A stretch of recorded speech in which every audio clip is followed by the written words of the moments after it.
Y ahora llegamos a la playa Gun Beach. La playa aquí en la bahía de Tumon. Así se ve el agua, es más o menos un tipo de agua como del Caribe. Y por allá queda la ciudad, en la parte de atrás.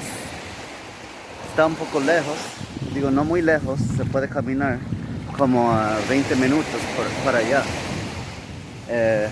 Y por ahora vamos a cruzar, había un puente como por aquí. Ahí mira el trueno. Un puente por aquí, vamos a cruzar, andar por la orilla para el otro lado y ahí voy a continuar.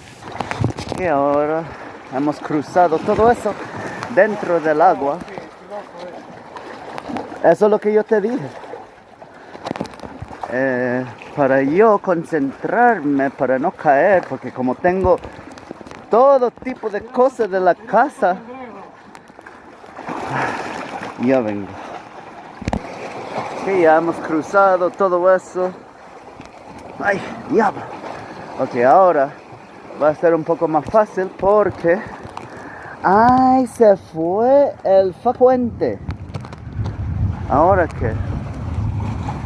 Que eso es el mar. Se puede ver un poco más de la ciudad. Yo creo que alguien por ahí murió.